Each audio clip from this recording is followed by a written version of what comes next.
Okay, you're good to go. Okay. Hello, everybody, and welcome to a special voting meeting of the Exeter Township School Board. And this evening, we're going to have first our special voting meeting, and then we are going to transition into our committee of the whole meeting. So I just would like to add before we start tonight that the board did meet in executive session on Tuesday, January 26th for a board retreat and to discuss personnel issues. Mr. Fike, if you could do a roll call, please. Yes. Allison Wilson. Present. Hunter Ahrens. Present. John Fiddler. Here. Dr. Ann Herring. Here. Dr. David Hemberger. Here. Michael Japina. Dr. Sharon McClendon. Here. Marie Miller. Here. Michelle Stratton. Here. 8 present, 1 absent. Okay, thank you. Requests for public comment were due by 3 o'clock today, and there are no requests for public comment for this voting meeting.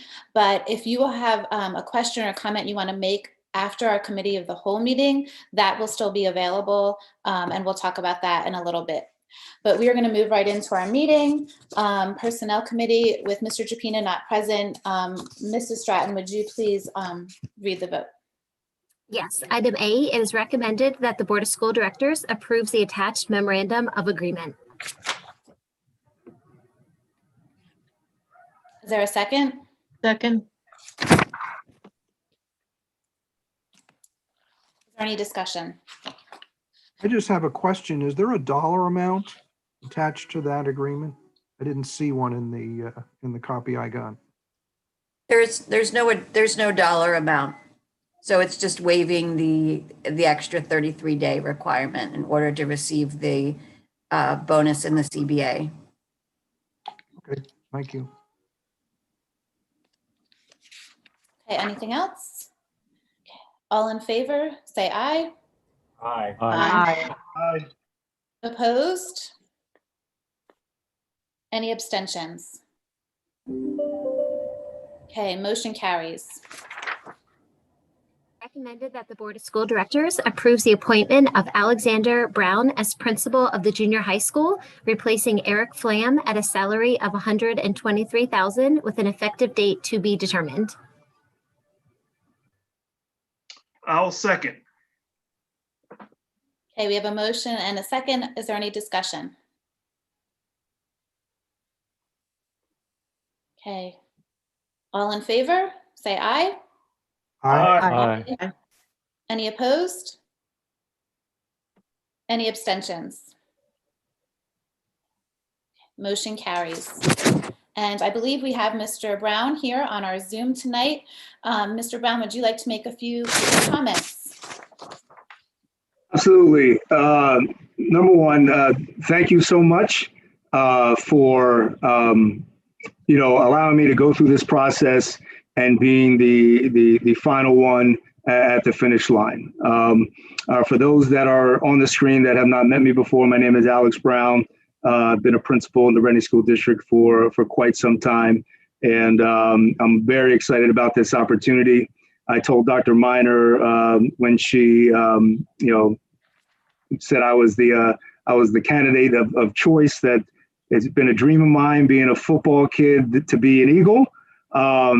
Those colors were green and white, but I'll take blue and white. But no, I'm thoroughly excited. I actually see an Exeter student that I've been working with in a separate group. Hi, Saishri. How are you? Good, Principal Brown. How are you? I'm doing fantastic. So, I mean, Saishri is one of a handful of kids that I know in the Exeter School District, and I've worked with in some capacity. And so it's just looking like this is going to be an awesome fit. And I'm excited to start as it was presented. That time is to be determined. But nonetheless, I will begin work this evening on. And just thinking of ways that I can hit the ground running when I do join the team. But thank you so much. Thank you for the support from the board, Dr. Miner, Dr. Holler, Dr. Flam, and everybody that was part of this process. I hope you're as excited as I am. Thank you, Mr. Brown. We're super excited to have you on board. So glad you're here with us. I'm glad you could be here tonight. Okay. If there are no objections, I will adjourn this meeting. Hearing no objections, this meeting is adjourned, and we will now move forward to our committee of the whole meeting. Tonight for the committee of the whole meeting, just a reminder that if you would like to make a public comment regarding a topic that we discussed tonight, you will have the opportunity to do so at the end of our meeting. And if you are interested, please send an email to questions@myexeter.org for instructions on how to join our Zoom meeting later this evening. Okay, I don't think that we need to do the roll call again. Has Mr. Japina joined us? I don't think so. So I think we're still at 8 present with Mr. Japina missing. Okay, I would like to share that the minutes are attached from our January Committee of the Whole meeting and our January voting meeting. Does anybody have anything that they would like to discuss about the minutes? Okay, great. Then we will move on to our student presentation. Dr. Herring. Thank you, Allison. Tonight, the Extracurricular Activities Committee wanted to present to the board information about the Exeter Minithon Club. And tonight, we have 2 members of the club, Senior Emily Lakin and Junior Saishima Maparaju. They'll be presenting, so I'll give it to them. Thank you. Hi, everyone. My name's Emily Lakin. I'm a senior, and I'm a second-year leader of Minithon. Minithon is an organization that raises money for childhood cancer, and the money goes to the families for their medical bills, their treatments, and different types of therapies or any type of financial assistance that the families would need. And we raise money throughout the year, and then we have a big event, usually in March, but not this year. We have it later, but Shaishir will talk about that a little bit more. And our past fundraisers have been like selling t-shirts or having an online storefront. And we've also partnered with different restaurants in the community, like Chick-fil-A, for fundraisers. Our advisors at the school are Mrs. Bollinger and Miss Harper. And everybody in Minithon loves to give back to the community and help anybody who's in need. And Minithon has really grown over the past few years, and we hope that it will continue to grow over the next couple of years. And if anybody would like to donate to Minithon, we have a donor drive account. You can look up Exeter Minithon on Google, and our donor drive link should be the first one that pops up, and you can directly donate in that link, or the second link should be a Google site for Minithon, and it will have more information about donating. Hi, everyone. My name is Saishima Maparaju. I'm a junior, and I'm also a student leader for Minithon this year. So yeah, Emily explained like how we usually do it and stuff, but this year, because of the pandemic, we have to run Minithon a little differently. Usually we have an event in March that's 12 hours overnight, and we would usually do it on like a Friday or a Saturday night. And it's in the gym, and a lot of kids stay standing for all 12 hours to show that we can't stand for childhood cancer. So this year we can't do it. We decided we're not going to be doing it in March because of the pandemic, and we don't think it would be possible to have it indoors in March. So we have placed the event on the date of May 22nd. It is going to be outside in the stadium, and it's going to be 8 hours long instead of 12 hours long. And instead of overnight, it's going to be from 2 to 10 p.m. So it's only an 8-hour event because we want more people to be able to attend, even though it's in the daytime, and we want to be able to accommodate as many people as we can even in this pandemic. So yeah, it's only an 8-hour event, and then we're holding it in May instead of March, so as we're holding it outside, we want to have like better weather than we do in March. So hopefully there's no rain or anything like that on our date, but we have backup plans as well. Yeah, so we chose the stadium and we chose to have it outside so that we can accommodate as many people as we can while also enforcing social distancing guidelines and everything. And then so we usually hold something called community time at the beginning of the event, which is where families and children, and even sometimes we have families who have gotten support through the money donated to Four Diamonds.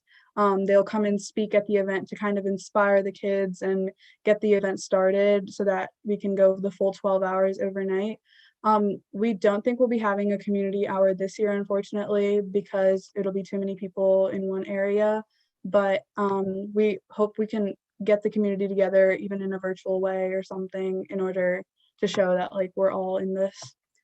And then other events that we usually do in terms of Minithon at the event are we do hair cuttings to donate hair to children with cancer. And we aren't 100% sure if we're going to do them or not this year, but we like to still have it as an option for people to donate their hair. We usually get a couple people to do it every year, and it really helps out. So yeah, that's another thing. And yeah, basically we're trying to just make the event and like accommodable for people to attend, like as many people as they can, even in the pandemic. We lowered the admission price by $5 this year so we can get more people to attend. And then finally, I just want to talk about what we're running soon in February, and we'll probably be running another one in May, is something called Push Week. And in Push Week, we try to get, in that 1 week, try to get a lot of money raised and try to like offer incentives for students and teachers and everyone to get as much money raised as we can. The big incentives are usually teachers doing some sort of crazy tasks if we raise an amount of money. So students have been reaching out to principals, teachers, staff, everyone to gather as many people as we can to participate in the Push Week so that we can do one in this month and then also hold one in May closer to the actual event. That's all I really have. Emily, you can go ahead. I think that mainly sums up Minithon. We just always want to help the kids and give back to the community, no matter what the circumstances are. Wonderful. Thank you, ladies. I appreciate that. Does anybody have any questions for them? So if I could just say, Emily and Saishri, my name is Mike Jupina. I actually work at Penn State Health. I have been at the Penn State Children's Hospital. I see all the great work the support that you give the Four Diamonds Fund and for the kids. It does every day there, and it's really amazing. And as most folks probably know on this phone call, anybody that goes through that cancer program at Penn State Children's does not pay for their care. So it's pretty incredible what you guys are doing. Thank you very much.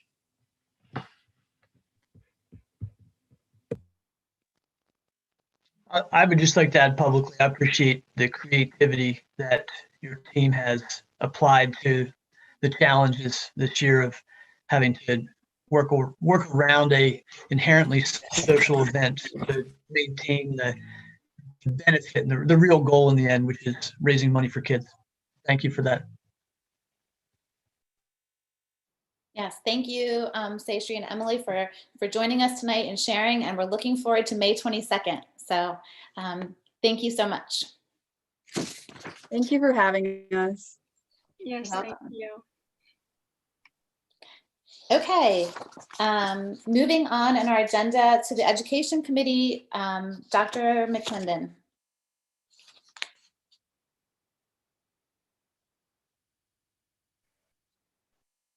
Okay, good evening, everyone. I'd like to welcome you to our Education Committee meeting. We have our committee members, Dr. Winters, Dr. Miner, Ms. Mel, Mrs. Wilson, Ms. Devlin, and Mr. Fiddler, and also welcome our other board members administrators, and the parents and community members who are watching on live stream.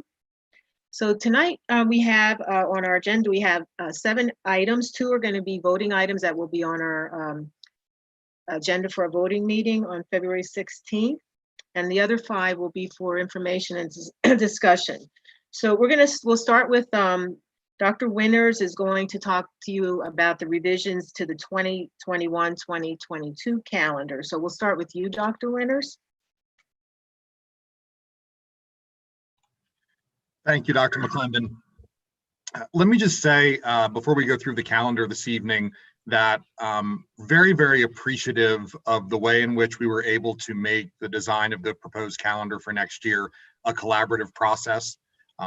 Cabinet, district administration, building administrators, teacher association leadership, board members, we received input from, so many different stakeholder groups, and that ultimately is what has led to the calendar you see before you. So I'd like to take a few minutes and walk through the calendar, kind of go month to month, hit on some highlighted changes, and just talk through that, and then certainly can answer any questions that may exist. The first notable change you'll recognize is in the month of August. We're starting school a week later in the 21-22 school year, and we have 3 Act 80 teacher in-service days as opposed to 2, which is what we've had in past years. So it puts the first day of school on August 30th. There were a couple of reasons why we wanted to start school a little bit later. Recognizing coming off of a long and challenging year in some respects with the pandemic. By starting a little bit later in August, it provides families and staff additional time into August to go on vacations, kids to attend camps, sports teams, extracurriculars to prepare for their upcoming seasons.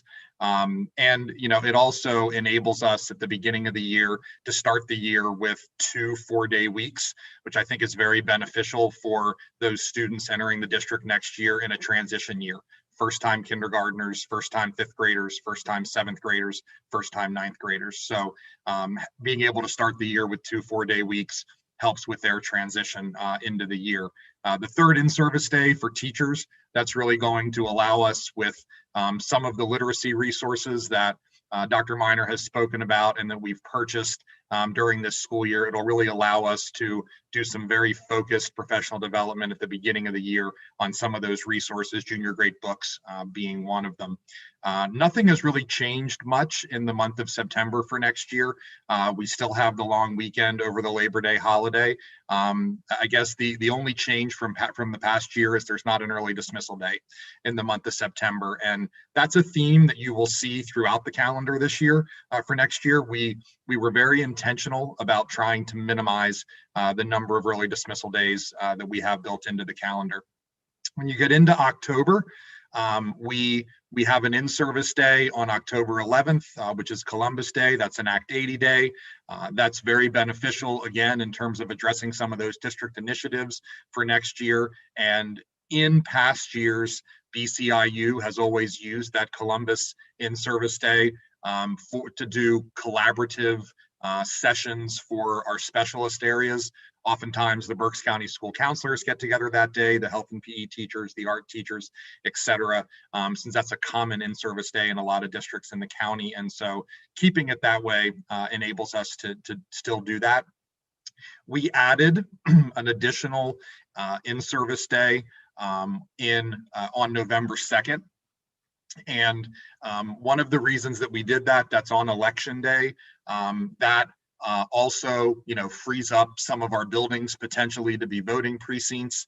Again, it allows us to really front load professional development at the beginning of the school year.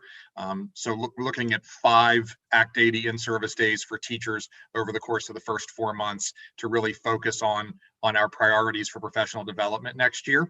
The end of the first quarter is November 4th, a little bit later than in previous years because of the later start. As we move through November, we did maintain the 2 early dismissal days the week of the Thanksgiving holiday for parent-teacher conferences. Our intention next year is to do parent-teacher conferences virtual. We believe that's a format that will actually provide more flexibility for our families in terms of scheduling. But those 2 days, the 22nd and 23rd, will once again be half days for students, the 24th as well. So it allows 3 days to be able to facilitate conferences. Then you've got the break. And then the 29th, the Monday after Thanksgiving, just like this past year, is a flex makeup day. One of the other adjustments that we made to the calendar for 21-22 is the use of trimesters at the K-6 level. We surveyed our teachers and asked them what their feelings were regarding trimesters. We had about 125 teachers, K-6, respond to the survey, and the overwhelming majority, right at about 80%, believed that trimesters were a good idea. We see a lot of benefit in trimesters, in particular for our elementary students, in terms of the fall conferences lining up in close proximity with when the first trimester ends, being able to give our parents good, adequate data on the progress their kids are making well into the year. When we move in or move through the rest of the month in December, you've got winter break built in there. One of the changes that we made, the 23rd, is not an early dismissal day in 21-22. It's a full instructional day for next year. Then we go into January. Couple of changes you'll notice in January from the previous year. Number one, we don't have the early dismissal days on the 20th and the 21st at the end of the second quarter and first semester. That is a change. In past years, we have had those built in. And one of the reasons they had been built in previously was in order to handle midterm exams and final exams. And while it will be a different schedule, we have the fullest confidence that Mr. Campbell and his team and Mr. Brown and his team at the junior high next year will be able to build a schedule for midterms and finals that makes sense and meets students' needs. And, really, when you look at the idea of early dismissals and why we really tried to cut back on them is because we want students in school full days as much as possible. And when they're not in school, we want them to be able to be home a full day. We think it provides greater flexibility for parents. It makes the childcare piece much more manageable for families. And so it was a very strategic decision to remove a lot of the early dismissal days. It will require some planning, but we have the fullest confidence that our administrators can do that. End of the second quarter and end of the first semester is January 21st. The other thing that we did, which we feel very strongly about, is the importance of giving January 17th, Martin Luther King Jr. Day, a day off for students and staff next year. It's been an in-service day in previous years. We're very intentional about wanting that to be a day off for our students and our staff in honor of the work that Dr. King has done and did do throughout his career. When you move into February, looking at February, the 21st, President's Day holiday, still a holiday as in previous years. The 18th, instead of making that a Flex PD makeup day, which I'll talk about in a few minutes when we get to April, that's another Act 80 in-service day. So that gives us one post-holiday to focus on some things. It's just instead of having it in January, we put it in February as well. When you get into March 8th is the end of the second trimester, and March 22nd is the end of the third quarter for 7 through 12. No early dismissal days in March. Another change that we made is we made the decision to not do spring conferences for K-6 for the 2021-2022 school year. We had noticed over the past couple of years that participation by families in those conferences had started to decline a little bit. And really, our teachers do a great job of staying in touch with students that are struggling throughout the year. And we have the fullest confidence that they're going to continue to do so and stay in touch with families. And, we didn't feel the need to do spring conferences. So we took that out of the schedule. Looking at April, we wanted to preserve spring break in 21-22. We know often that's a time when families like to travel and take trips. It's something that many families are not able to do during the 2021 school year because of the challenges of COVID. And so building the schedule this way in April allows for that. The only snow makeup day that's part of spring break is the Monday after. And aside from that, the other days are all preserved. The 11th is the second Flex PD makeup day for teachers, if there are any folks that didn't do their second Flex PD day over the summer. We get into May, no early dismissals in May either. You've got the Memorial Day holiday as a day off. And then June, the school year does end a week later. It ends on June 9th. Graduation will be June 8th at Santander. The 8th and 9th will be half days, as we've done in past years. And then our snow makeup days would be the 18th of April 1st, as the first snow makeup day, followed by, the 5 days in June 10th through the 16th if we need them. And as we did some research in terms of when, when to end the school year, and we talked to some different individuals, up until the last maybe 2 or 3 years when our end of school had kind of crept up closer to June 1st, June 2nd, historically, Exeter had traditionally finished during that second week of June, and we wanted to shift back to that. Even with a June 9th end of school, it still provides 3/4 of the month of June for families to be able to vacation, kids to go to camps, those different kinds of things. So those were very strategic decisions on our end. So let me pause there for a second. That's a lot of information, and see if anybody has any questions. I'd be happy to answer them. Patrick, I have two maybe kind of overarching questions that I think you kind of brought up with the calendar. The first, I'll say both, and then if you want to pick them up or maybe wait to answer them, that's fine with me. Was there, one, any consideration to trimesters at the secondary level? And the other question that I had is, you referenced how maybe coming off of our experience through COVID, how you didn't think we needed to continue to have in-person parent-teacher conference night, and being able to move that over to a digital platform, whether that's Zoom or something else. That to me seems like one of those lessons that we learned how we can do that well, if not better than we were before through this experience. And I know that there's probably a lot of ideas or thoughts about how to do that on a much larger scale related to, the way an entire day is structured in public schools. And I was just wondering if you could maybe speak to that a little bit in terms of when is it appropriate to start having those conversations? Thank you, Mr. Ahrens. Two very good questions. In terms of trimesters at the secondary level, we didn't explore that extensively for next year, largely for two reasons. One, the idea to even explore trimesters at K-6 was driven largely by some teacher interest that we had heard. And so, that is what had kind of gotten Dr. Miner and I and the rest of cabinet and administration to be able to kind of take a look at that. When you look at the current secondary schedule, the way it's constructed, with some classes being full year, some classes being on a semester, there are more inherent scheduling challenges with doing a trimester structure at 7 to 12 than there were K-6, and we hadn't heard any kind of expressed interest from secondary teachers in wanting to explore trimesters. I think we'll learn a lot in the 2021-2022 school year about how trimesters go in K-6, and if that interest is there, I'm sure Cabinet and Mr. Campbell and Mr. Brown are probably more than willing to take a look at that. When we think about the calendar for 22-23, in terms of the question about digital and parent-teacher conferences, one of the things that we tried to really think about a lot with the overall design of the schedule is, how can we maximize the amount of time kids are in school, and how can we put some constructs in the calendar that are appreciative of parents and the busy lives that they all lead. And one of the things that we learned through parent-teacher conferences this year is when it's a virtual conference, and oftentimes those conferences are relatively brief, maybe they're 10, 15 minutes, depending on what the needs of the kid are.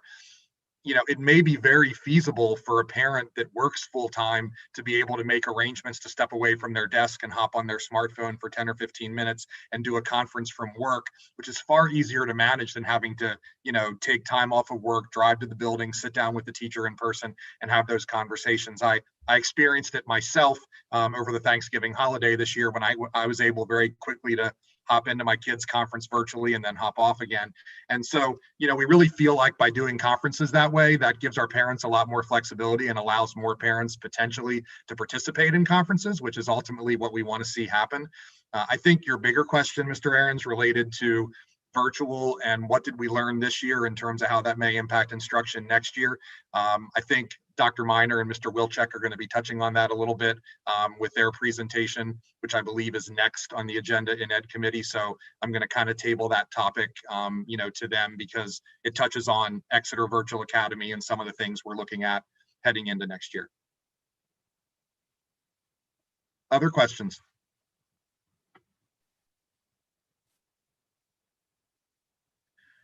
That's terrific. Thank you very much. And, certainly if you have additional questions in between now and the February 16th voting meeting, don't hesitate to reach out to Dr. Miner or myself. As Dr. McClendon said, this is one of the two items on the agenda this evening at Ed Committee that, we're recommending be moved forward to February 16th for the voting meeting for board approval. Thank you. Thank you, Dr. Winters. We're going to have Dr. Miner and Mr. Wilczek will be talking to you about the virtual learning program for the 2021-2022 school year. Okay, Dr. Miner. I'm gonna turn off my video just to make sure that my audio is clear. So this year, obviously, we learned a lot about virtual learning. In the past, Exeter has offered a virtual academy.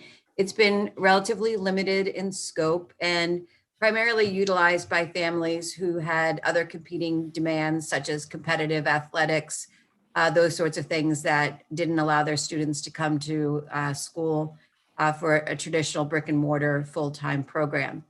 This year, we obviously had far more families experience virtual learning. And for some families, they haven't enjoyed it at all. And for other families, it's been something that they've seen as a real positive.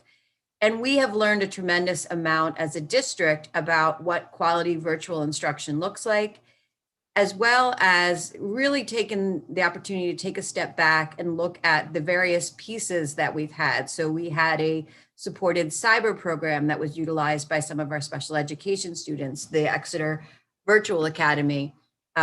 We had credit recovery, different types of digital learning that were happening throughout the district. And they were all pretty much piecemeal and really in a small scope. So looking into the 2021-2022 school year, we want to provide for those families who have really enjoyed or for whom virtual learning has been a real plus for their child as a learner or their family, the opportunity to really have a robust virtual learning program in Exeter. We still believe strongly that brick and mortar education in our schools is the gold standard. But for some families, it's just a better alternative to have a virtual learning. And we want our students to stay with us in Exeter. We don't want them to go to cyber charters. We know that the data on cyber charter schools shows that for most students, the education is far inferior and the scores demonstrate that. And we also know that cyber charters drain money from school districts because money travels with students as they go to the cyber charters. Furthermore, in a cyber charter, students don't get to graduate with an Exeter diploma. They don't get to participate in certain types of activities that span the curricular and extracurricular day, such as individual lessons for music. And so we really want to provide something for those families who want a virtual experience, but don't want to give up an Exeter education, the opportunity to have the best of both worlds. So we're going to be planning, we're working with our teachers in our various levels to work and design our own cyber curriculum, to have Exeter teachers lead and teach those. And we're really lucky that we have Dan Wilczek on our team already. He is an instructional specialist. He's got a lot of experience and background in virtual learning. And he's going to be next year transitioning in his role a little bit to really take over all things that involve virtual learning for our students and bring under one roof all of those different programs so that we have consistency and something that's really cohesive and robust. So I'm going to turn it over to Dan to talk a little bit more about some of the high level aspects of that. And as the weeks and months progress, we'll continue to update the board and the community as we move forward. Dan?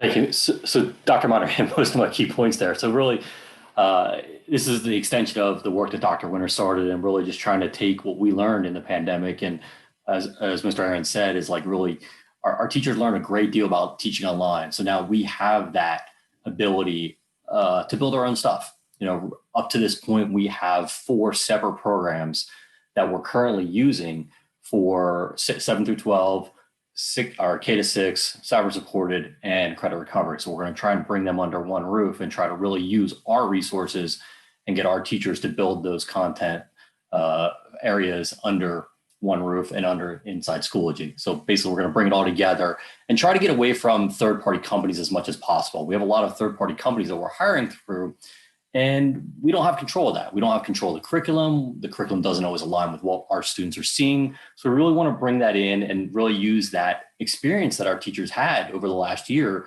and really propel that through a cost savings. So ultimately, we're not going to be constantly buying subscription classes for all our students that are doing this program, and really giving them what I feel is really more important is a better quality education. We know that our teachers provide the best education possible for our students.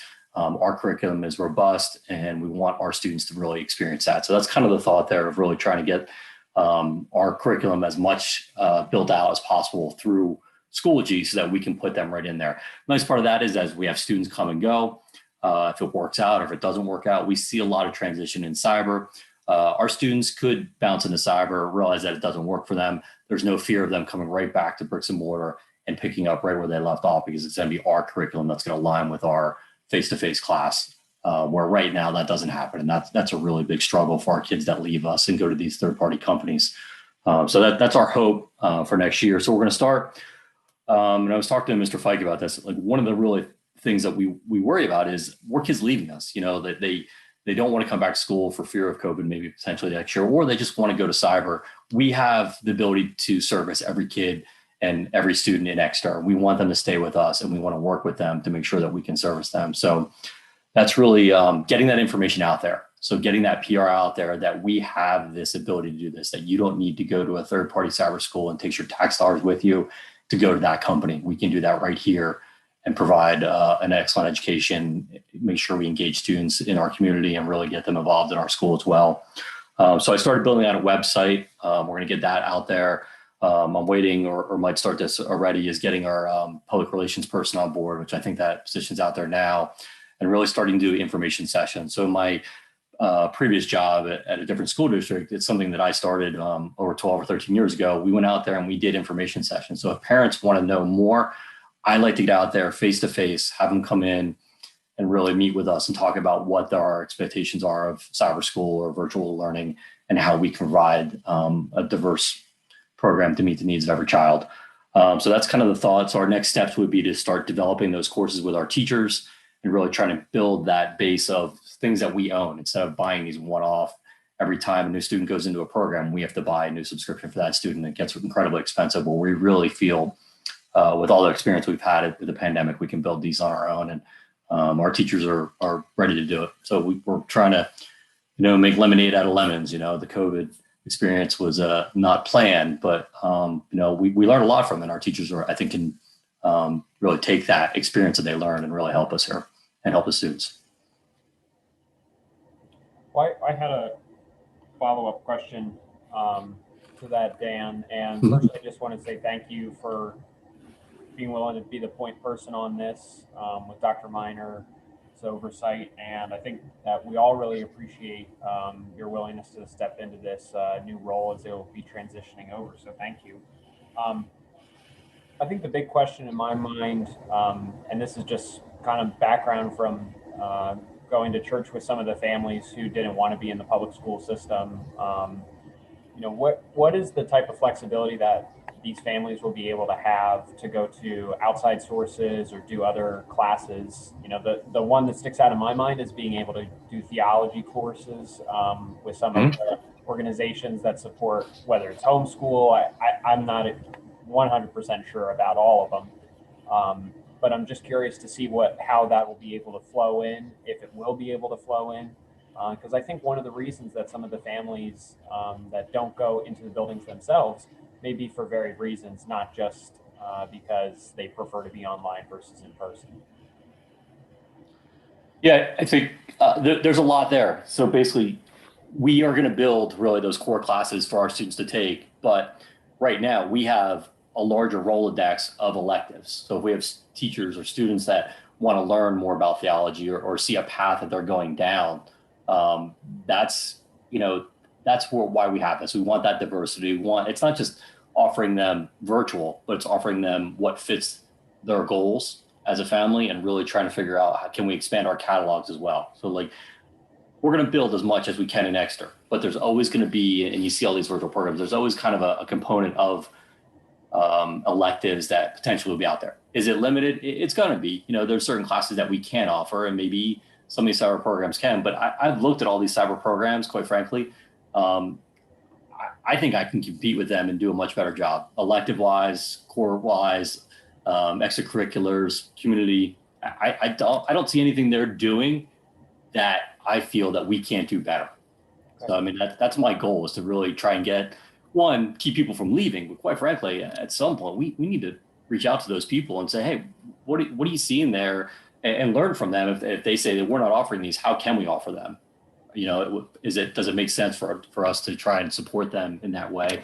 There are some people, candidly, that probably never will come back, and they say, we want to do our thing, and this is how we want it, and we're comfortable with that, and that is the case. But we want to try and encourage people and show people, and it's not even encouragement; it's just showing them that we do have the best program, I feel, out there. So maybe I'll give you a more specific example of where my kind of thought process is here. Well, let's say an Exeter student is in the virtual academy and they have a full course load, but they want to take, I'm just going to give you an example, a college class from Liberty University on any book of the Bible. Doesn't matter. I'm sure they have one for each of them. Are they going to be able to streamline that in for credit, or is that going to be something that is all on their own? As long as we accept that already for credit, which we do, we have a lot of kids at that senior level that go for college credits. We'd have to work with that, with the legality of how we accept college credits. I don't see why not. It's something that I think we do already with RAC and other programs where we have students attend college classes. So, I mean, to me, and I always say this, our goal was not to get kids graduated. It's to make them ready to be successful the next step. At the end of the day, we're a finite institution, right? They're always going to leave us. We're never going to keep them forever. So how do we make them successful at the next step? And that's what we want to do, is work with them. So if they're going to go to Liberty, or if they want to go to theology school, we want to make sure that they have those experiences, that they want to become a doctor and they want to experience a biology class or do some internships at Reading. We have those programs in place. So we have all those things already with Ms. Blackburn. She does those internships, and we can build all that. And that's my hope. So yeah, Mr. Aaron, I would say definitely we can do that. I don't see an issue, besides like trying to figure out how that's paid for. Like, I don't know that the district, we can't go out there and pay for college classes for all these.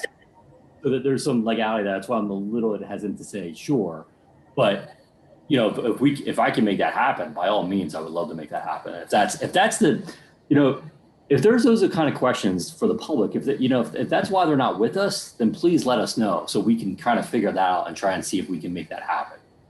There are things that they feel that we haven't listened to or haven't been able to do in the past. I encourage them to reach out to me, and we'll do our best. Ultimately, that's my goal, is to get kids to be successful at the next level. Well, I'll leave my questions or comments at this, and I think what you're alluding to in this concept is really opening the door to a lot of stuff. Now, granted, we have to regulate our content, But on that same token, it would seem to me that there could be little limitation to what we could actually do in terms of content. I'll say responsible content. Yeah. It would occur to me that you could do any number of things, maybe even a history class that's taught by one of the teachers on World War II that they do, on that specific subject. And I'm sure there'd be a lot of interest for students in doing that online where they're still teaching in person as well. And I just, I think that's exciting. I think there are probably some challenges with what I just said as a specific example, but I think that this is really exciting. And I just want to say I'm appreciative of the effort here. Thank you. Mr. Wilczek, first of all, I appreciate this is great. I think about a year ago, I was at a meeting and I know for sure that we were going to expand the virtual program out to other, out further. Mm-hmm. But I know one of the things that we kind of ran into or thinking is, what was the thought pattern, and maybe Dr. Winters can probably talk about this further, was that we were going to probably partner with other school districts and see if we can get a big type of full virtual program, like things that we're lacking in certain things, we can provide that class from that other school district. Or are they, hey, Antietam doesn't have a virtual program, so let's sell our product to them, that kind of process. Do you foresee that happening with this particular project? Candidly, it's something that I've thought about extensively. So I don't want to hedge that bet at this point. I would love to see us be able to do that and offer and kind of create that mindset of a Berks County initiative where we can kind of offer that opportunities. If we build these out and we own them, then we can sell them. Absolutely. It's something that there's a lot of people using Schoology. One of the reasons we went to Schoology is because a lot of people were using it in that K-12 realm. One of my frustrations, and this actually came from, is when we started down this path with coming back this year, we went out there and looked and we're like, wow, can we find resources for our teachers to use that are pre-built in Schoology? The reality situation is there's very little that we could have just grabbed. There wasn't stuff that we felt that was quality and ready to give to our teachers. So yeah, that's something that I would love to explore. I don't think it'll be right away. I think this is a ramp and that might be a couple years down the road. But that is definitely something that we've talked about briefly, not extensively. Antietam is our neighbor. If they need that stuff, that's something we can talk about. And there are other schools in the county that do this. I know I live in the Wilson School District and they already offer some of these virtual classes. So we're all trying to build this together. So we don't need to do this independently. And as we know in Pennsylvania, there's 500 school districts. So not 500 people don't need to do the same thing. So how can we build that out? But in the same regards, we do want to align it to our curriculum. I think that is the critical component of it, that it is that aligned to our expectations. That was one of the things when we looked at going into the pandemic, that there is stuff out there, but it wasn't aligned with our expectations and alignment. So there is some variance there. So it depends on how much you want to sell it or how much you want to create these consortiums, but it's something that we talked about. Thank you.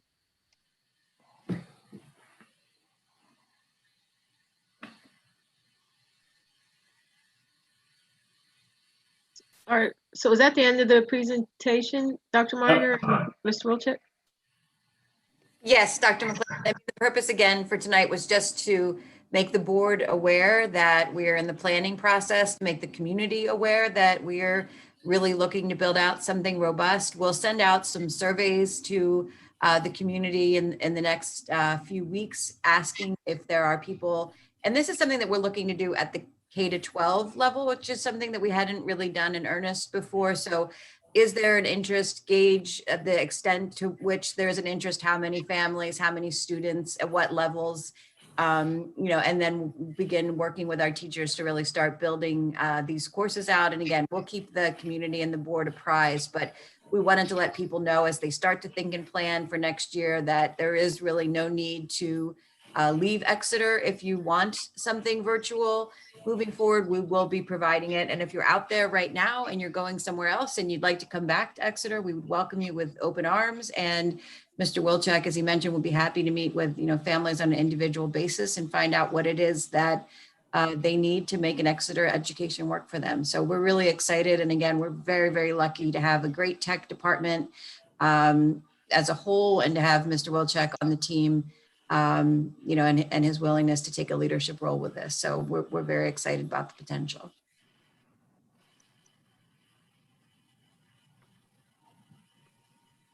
Okay, so we're going to move on then. Thank you, Dr. Miner and Mr. Wilczek. We're going to move on to the next two items on the agenda, and Dr. Miner is going to be talking to you about some purchases, the Fontes and Pinnell purchases. So this is an information item, so this will not be on the voting agenda. Yep. So I'll talk about C and D together. They are both informational items, not voting items, because they are not new curricular materials. So in the case of item C, the Fontes and Pinnell classroom benchmark assessment systems, sometimes you might have heard of this referred to as an F&P, or in some school districts, they refer to it as a BAS. But the Fontes and Pinnell benchmark assessment system is a tool that allows teachers to have a child read with them and to assess and determine what instructional level that child is at, what independent level that child is at. So if you've ever heard, you know, your child was reading at an E level or an M level, that's where that's being derived from, is a Fontes and Pinnell benchmark assessment. Right now, Fontes and Pinnell have the 3rd edition of that assessment out. We did inventory of our classrooms. Some of our teachers had 1st edition, some had 2nd. Many of our teachers didn't have the materials at all. They shared them with others. It's pretty piecemeal throughout the district. And it's a really fundamental assessment, because in order to instruct the child well, you need to know where they are in terms of their reading behaviors and where they need to go to next. So we're using Ready to Learn grant funds to invest in the most recent edition and to get them into the hands of our teachers by the beginning of next school year, so that when we come to school in the fall, they can quickly assess our students with the best materials. We'll also offer them refreshed professional development, so that they can make sure that they're instructing a student right where they need to be as a learner. Then the second item, item D, is another Fontes and Pinnell product. Right now, you may be familiar with the idea of a classroom library. Certainly there's an entire school library, and then there's a guided reading library where teachers select guided reading books, and that's specialized, but classrooms also have their own libraries. And this is actually an issue of equity, as depending on what teacher you have, the number of books available to you within the classroom, that may be your independent reading books, that might be the books in your book box, that might be the books that your teacher is using to confer with you in terms of how you're doing as a reader independently, vary widely based on the teacher that you have. So if you have a teacher who has 20 years of experience, over those years, they've purchased books at library sales, or they've used Scholastic dollars and they've bought a lot of books, you might be a child who has a lot of access to great classroom books. If you happen to have a brand new teacher who hasn't had the time in the years to acquire those materials, you may have very few books available to you in the classroom. So by purchasing these independent reading libraries for every classroom, we guarantee that all students have a baseline of excellent independent reading materials to put in their book box, to read on their own. And these materials are especially nice for teachers because they contain a conferring card, which allows a teacher to have a conversation with a child about their book without having to read and memorize every single book in their classroom library.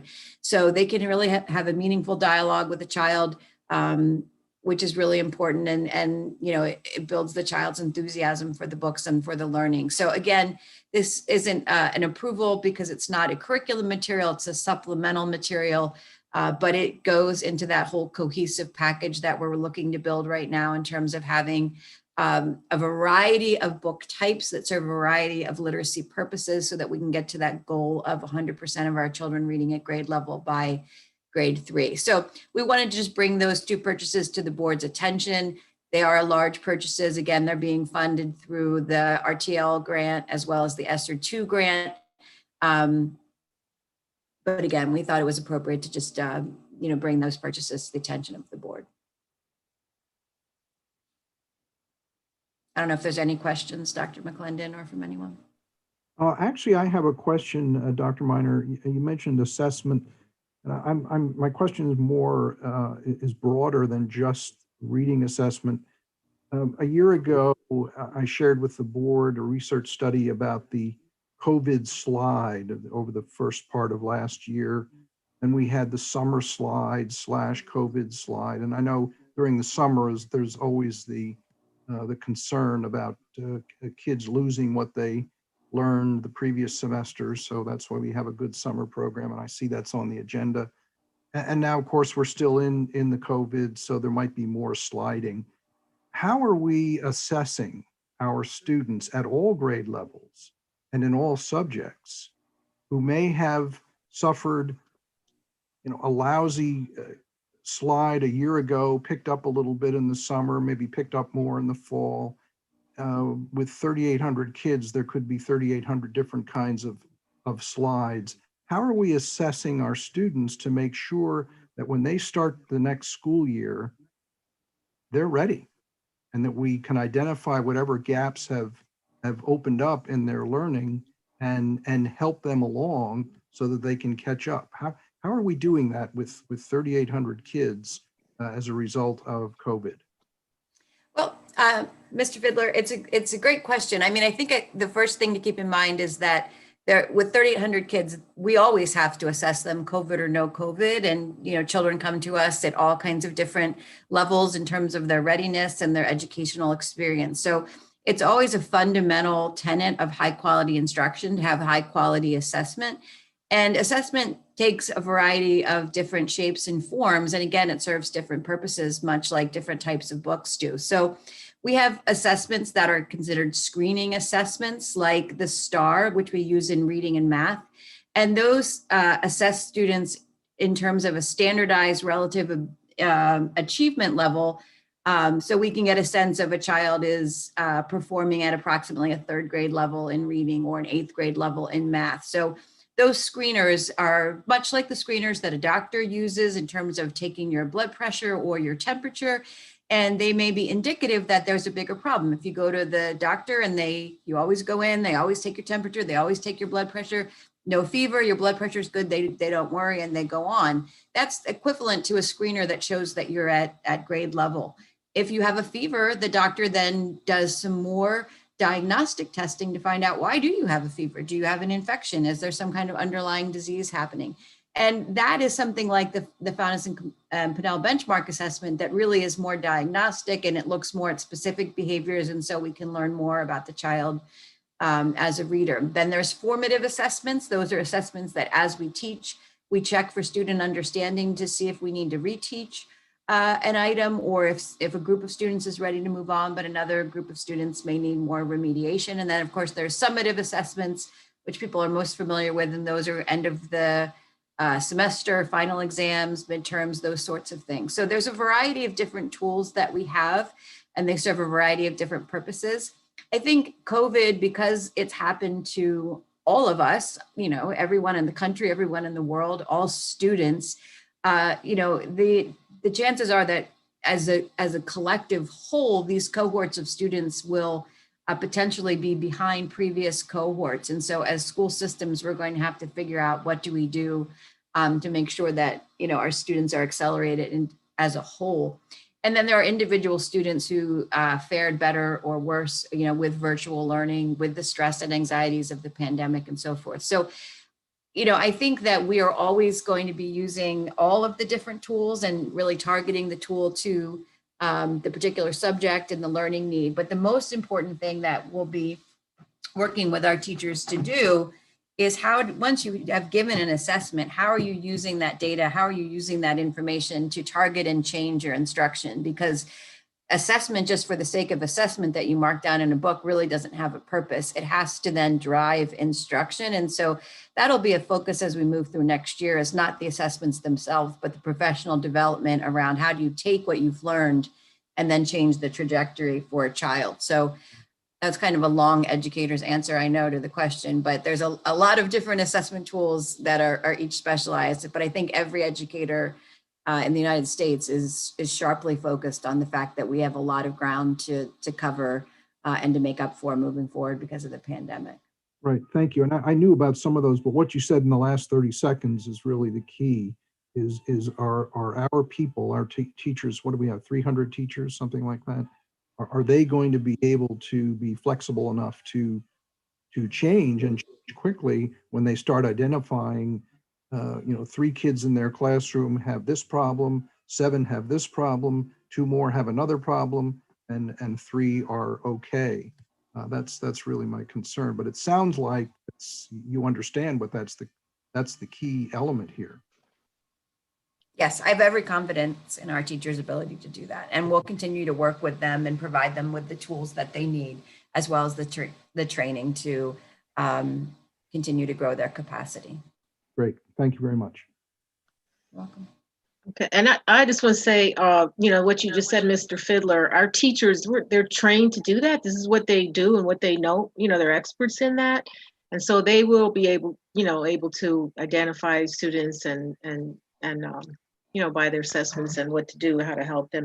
And Dr. Miner, I just want to thank you for all of these wonderful materials and books and resources that you are getting into the hands of our teachers. We know that the teachers are the most important factor in student success. And when they have these, powerful materials, then, they can really help to make our children be successful readers. So thank you so much for all of that. And we're going to continue with Dr. Miner we're on the next item E, and Mr. Fiddler, you just asked about, the summer slide. And so they have developed Dr. Miner's going to give you some information on the summer program. Yes. So, this year, as you know, the federal government has put out an initial, actually 2 rounds of CARES grant funding, sometimes called ESSER grant funding. And these are monies that have been given to schools for particular purposes around COVID.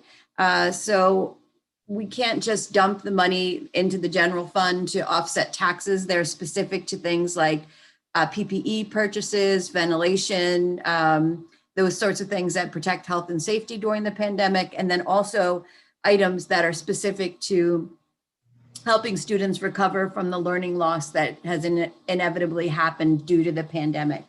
So while Mr. Fike and the cabinet and I are working on those PPE type purchases, other cleaning and those sorts of things with the grant, we're also looking at how can we shore up students who have lost ground as a result of the pandemic.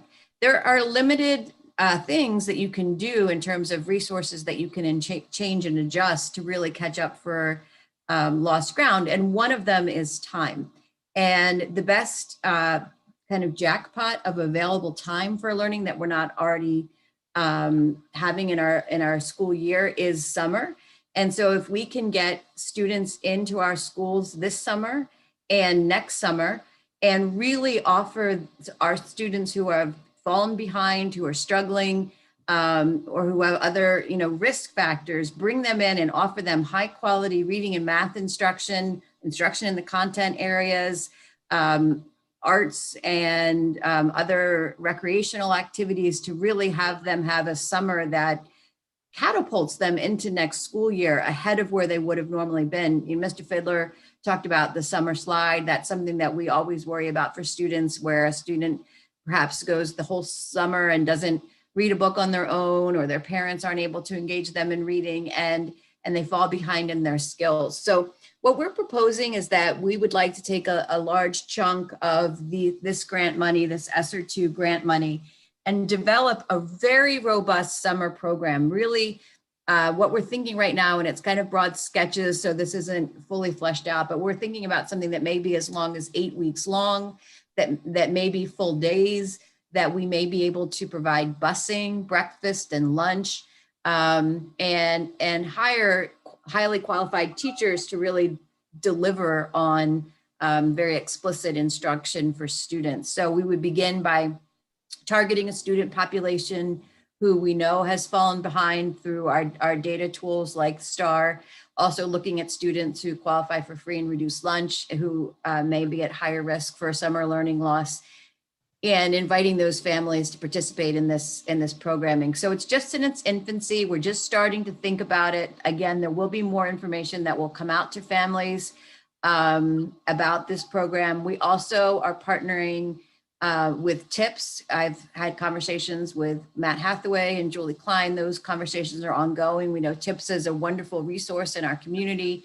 We want to make sure that what we're doing is complementing what they're doing and building on it, and recognizing that what we're talking about doing is, again, possibly for this summer and next summer, because it's limited by grant funding, and that once we hopefully are able to bring kids back up to speed post-pandemic, then we would look to return to TIPS and other summer opportunities that are more traditional. So again, this is just informational right now, just giving the board and the community a heads up that we were interested in investing our money in this way, and more to come on the topic.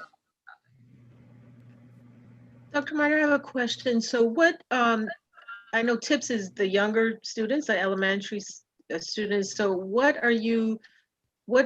grades are you looking to target? Is it just going to be the elementary, or are you looking at other students in other grades?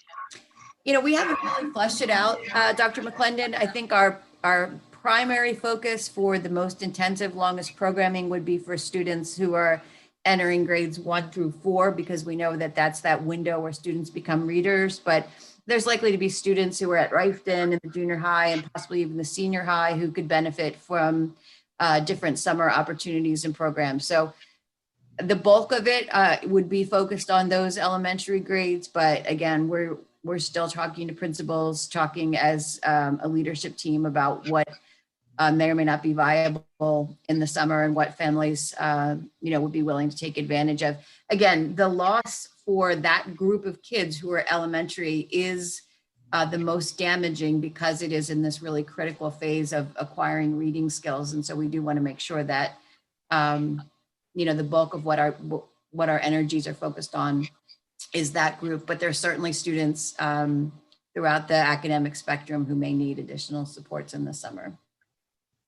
Okay, I hope we do look at, some, identifying some students in some of the other grades, because we don't know, like with the pandemic and, who it might have impacted, greatly. So I'm hoping that we do have something, to offer for some of our other students as well. So are there any questions for Dr. Minor?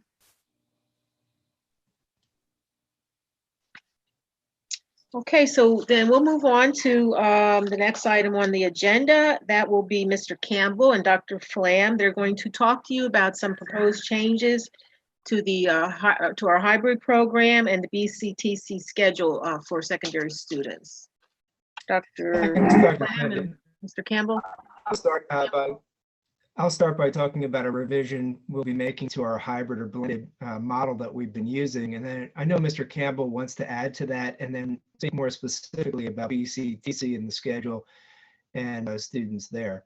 As you know, we've been using a hybrid blended model since the beginning of the second marking period. And we've had 2 groups of students coming into our building 2 days each. Group A has been attending in person on Mondays and Thursdays. Excuse me, Dr. Flam, but I wonder if your voice is breaking up a little bit. I wonder if thank you. Well, let's try this with the video off. Maybe that'll be a little bit better. That is better. Thank you. As you know, we've been using the hybrid blended model since the beginning of the second marking period. We've been bringing 2 groups of students in for in-person learning at the junior high and senior high 2 days per week each. Group A has been attending in person on Mondays and Thursdays, and Group B has been attending in person on Tuesdays and Fridays. We'd like to give students an opportunity to be in our buildings a little bit more frequently. So starting tomorrow, we'll be utilizing Wednesdays as well as the remainder of the days of the week to get students into the building. And so tomorrow, Group A students will be in the building. We'll be alternating weeks. So for example, Group A will be coming into the building on 1 week, Mondays, Wednesdays, and Thursdays. That week, Group B students will continue to do what they've been doing. They'll be attending in person Tuesdays and Fridays. The following week, Group B will be in 3 days. Group A will attend Mondays and Thursdays as they had been, and Group B will attend Tuesday, Wednesday, and Friday. So this is an opportunity for students to get into the building a little bit more frequently while maintaining the health and safety of our students and staff members. And we want to be conscious of that, but also provide students an opportunity to get into the building and be in person with their teachers a little bit more frequently. And I'll build on that regarding BCTC. I'm pleased that BCTC has opened up their access for in-person learning to our students. Previously, they were having our students in 2 days a week. They've expanded that so that our students will be eligible to go into work in their shops and labs and with their teachers in such a hands-on environment that's critical. And they're expanding that to 4 days a week, which is full-time for them. So in order to support that and provide some continuity for the students' school day, those students who are blended students at high school will be coming into the high school on a full-time basis as well. So they'll be coming in, for us, it's 5 days a week because those students would be coming in on Wednesdays as well. So that has been shared with our BCTC families in a preliminary form, and we'll send out a more detailed explanation of that tomorrow. That process, or that starts next week, the week of the 8th. So we'll be giving out some details to BCTC families to help them understand exactly how that'll work for those students. Are there any questions for Mr. Campbell? This is Dave Hemberger. I just had a question. A lot of school districts prefer to keep a day open or available for cleaning of the building. I don't know whether or not that's all that necessary, but I'm just wondering what your observations have been, what your experience has been in terms of maintaining the necessary cleanings that particularly now during the pandemic. I'll answer that, Dr. Hemberger. Early on in the pandemic, it seemed as though intensive cleaning may be something that fundamentally changed the course of transmission and spread. As we've consulted with the different doctors that we work with, it seems that really the transmission and spread is primarily through droplets and aerosolized in that regard. And our elementaries have been functioning 5 days a week, really since November 2nd at this point, and we haven't had any need for an intermittent cleaning and haven't seen any problems in that regard. So we don't anticipate having any issues with cleaning on those Wednesdays as a result of moving towards this opportunity. And we really do want to try to expand, time in the buildings for students, and this seemed like a safe and measured way to get that time back into the schedule. I think it's a good idea. Thanks for expanding the program. Are there any other questions for Mr. Campbell? All right, then we're going to go to our final item on the agenda, and that's again, Mr. Campbell will be discussing the community service requirement for the class of 2021. And this will be the second voting item that will be on the voting meeting agenda on February 16th. So, Mr. Campbell. Thank you, Dr. So we have a 30-hour community service requirement, and we support that requirement. Prior to the pandemic, students met that without much trouble. In fact, many students accumulated many more hours than what was necessary. Under normal circumstances, the majority of students accumulate most of their community service hours during the end of their junior year and their senior year. So it has coincided very much with the pandemic. So the fact is we've had fewer opportunities for community services. So agencies, organizations that students frequently worked with have had reduced access. Some have closed entirely to outside people, others reducing times or numbers that they permit in. There's certainly exceptions to that, but overall we've seen less access. Some families have also been reluctant to have their kids out doing some in-person work in public. And some of the biggest opportunities for community service have come through our school clubs and major events like Safe Halloween, or assisting with holiday shopping down at Boscov's. And those in-person activities have not been available at all this year. So we've attempted to offset some of these losses by adding some opportunities to complete service remotely. Some service clubs have organized letter writing opportunities, and students were able to write cards to people in nursing homes or hospitals. Created some posters and things like that that have been used in some of our schools. We're working on some opportunities for outside work on the school campus as spring approaches. And those would also be under the direction of some of our service clubs. The problem is that we aren't able to offset enough of what has been lost due to the pandemic and some of the related closures and restrictions. So we're proposing that the 30-hour service requirement be suspended for this year in response to those barriers that the pandemic has created. I want to be really clear, though, we will continue to promote those. We think that they have an intrinsic value, and we do record those on each student's transcript. And so that is a record of that individual's commitment. And we think that should be noted so that students can continue to accumulate those hours. And we also want to make sure that this requirement is in place for the future when we are back into a more normal setting with restored opportunities for students to get those hours without some of the barriers that are in place right now.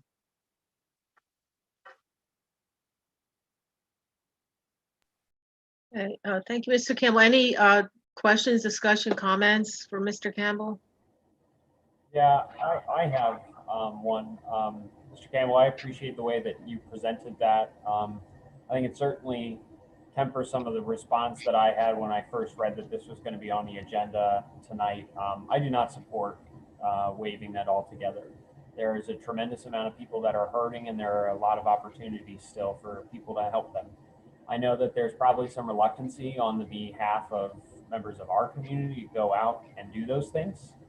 But this has been a requirement for 4 years, beyond that. So I am willing to look at some measures to maybe reduce the requirement in light of the challenges that we are having, and that we have such a large contingent of the student population that doesn't have any hours. I understand. I think Dr. Miner provided us a figure that said 60% don't have any hours at this point, but I would not support waiving it altogether.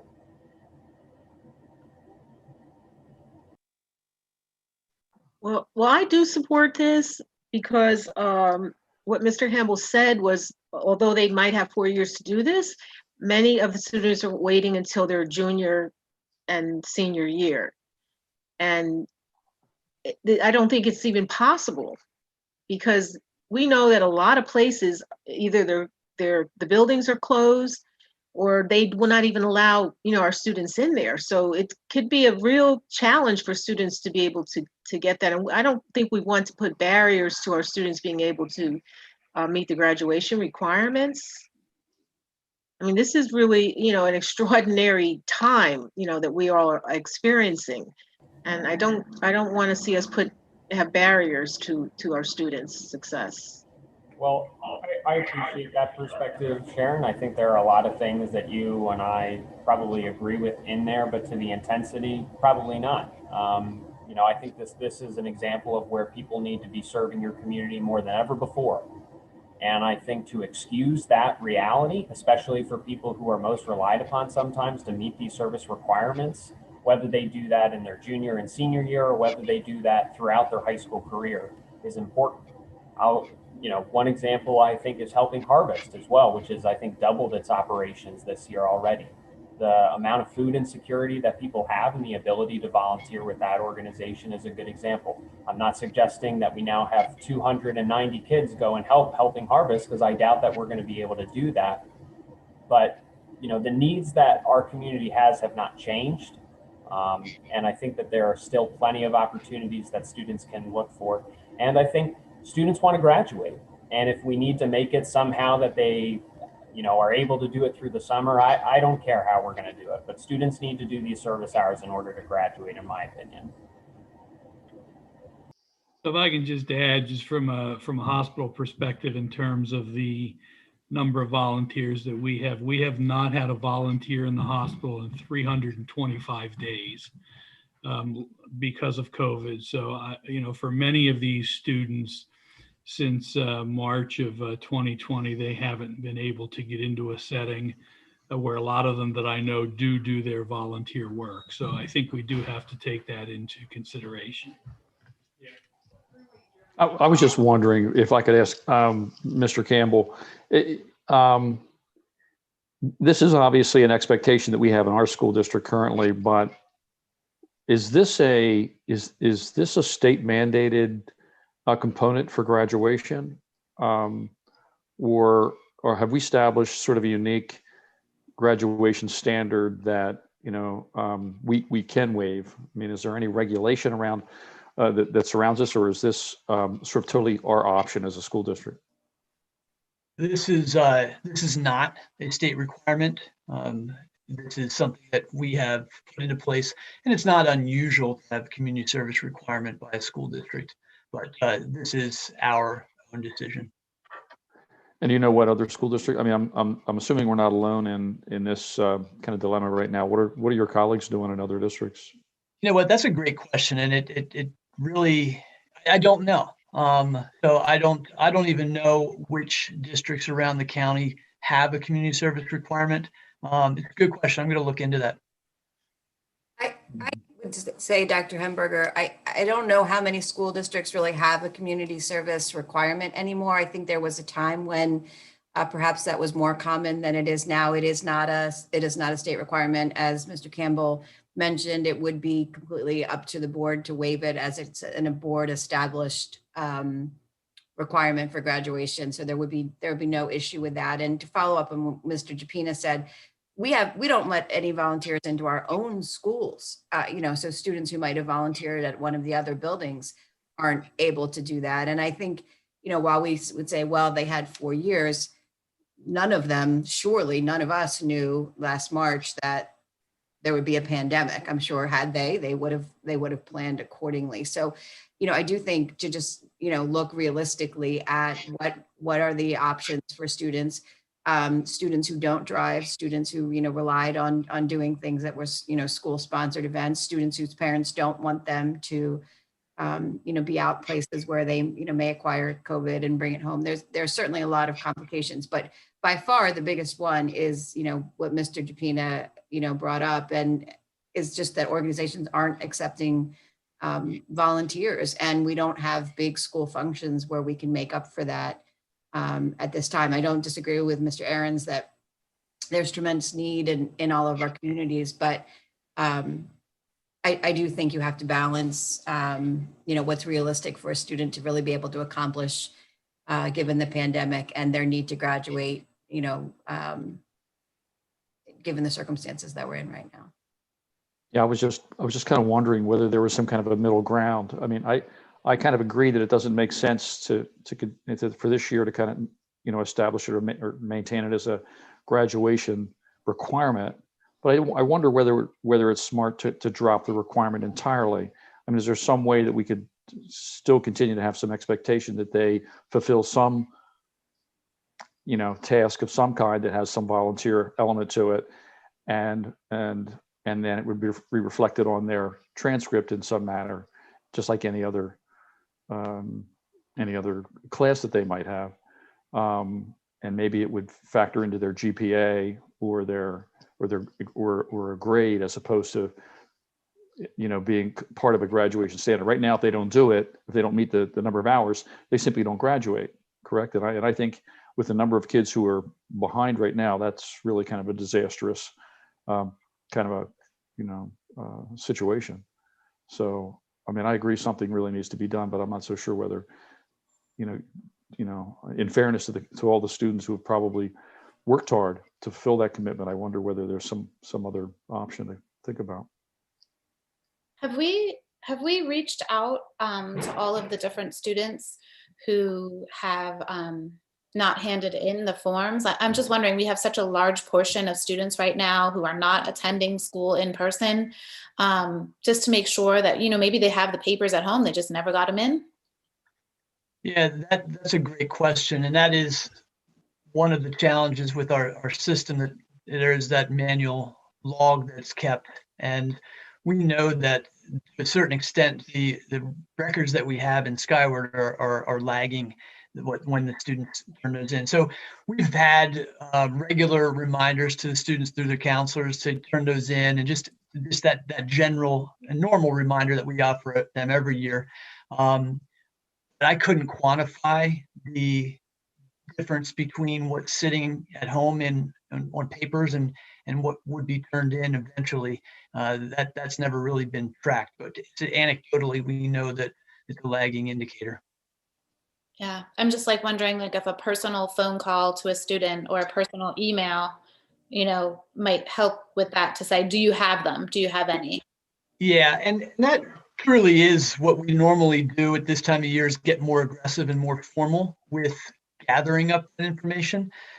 We've not embarked on that because we were also discussing this question, and we want to make sure that every hour of work that students did and that they've done in service of our community gets recorded and it gets put on their transcript. I want their colleges to see that. So we do want to gather that up, and we want to continue to promote that. And to Mr. Aaron's point, you're absolutely right. There are certain areas where there is a need, and we want to keep pushing kids to do that as they're able and as we can promote it and support it.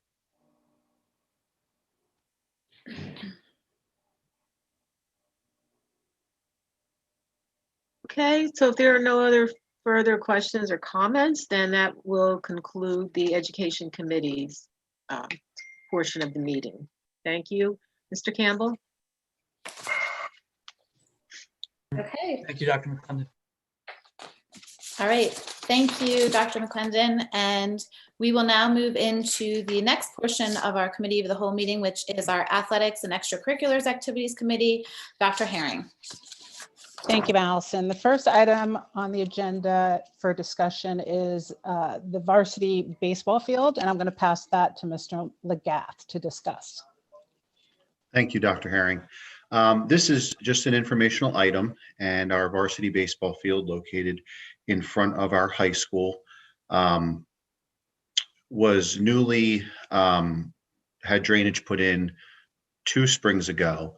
And we had a couple incidents with foul balls that occurred, and going through different channels and different things that options that we could do, working with Dr. Miner and Mr. Fike, we came up with a solution for this spring, which is to purchase, which is something that would be purchased within my budget that I have for this year, a portable backstop that will be wheeled in for practices to prevent foul balls from occurring.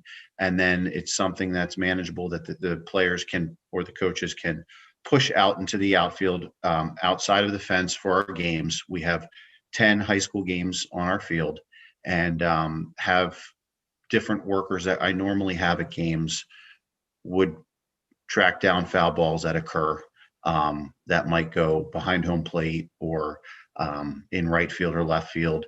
But this is the best, I believe, cost-effective way in managing our varsity baseball field for this coming spring.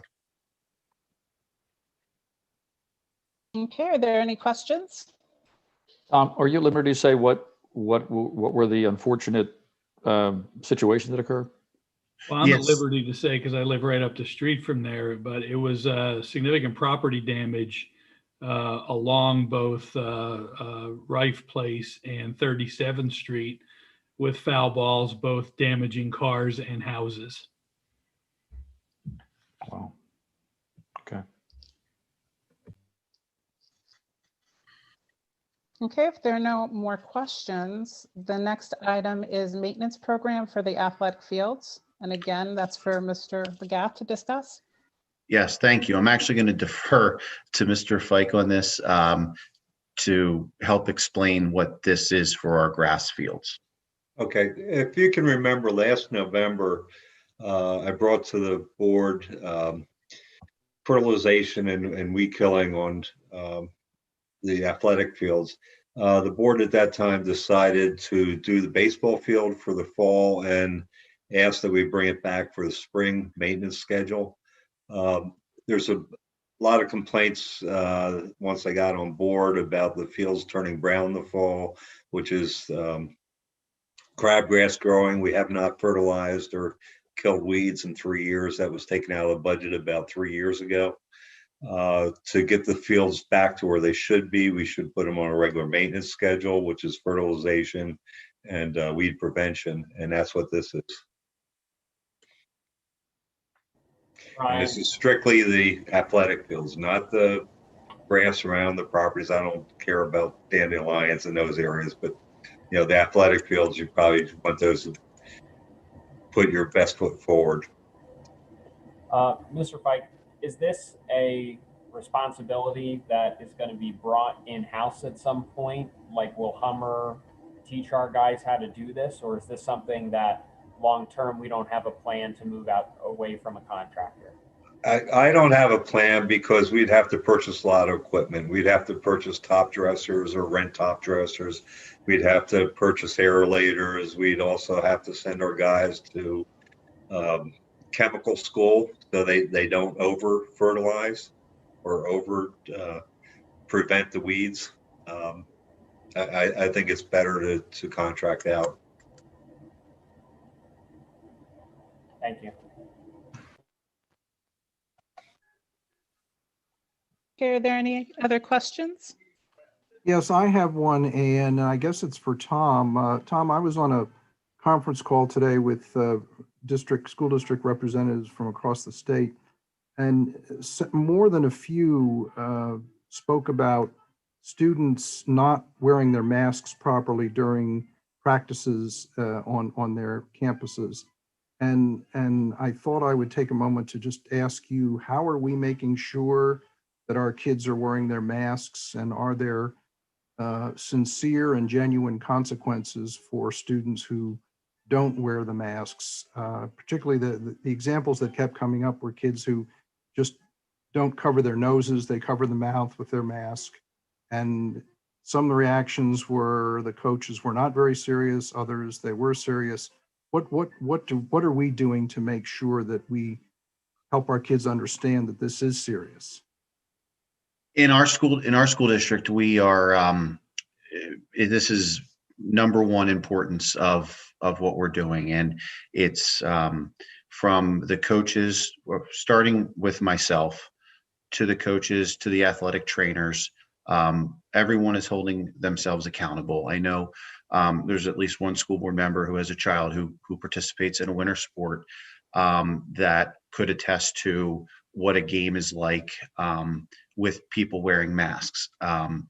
Again, is everyone at all times able to keep it up? I think that's almost impossible when you're physically active, but there's never a time when this is down for a period of time. So I can say that we've had wonderful compliments from officials to parents to other coaches about how we at Exeter have addressed the wearing of masks.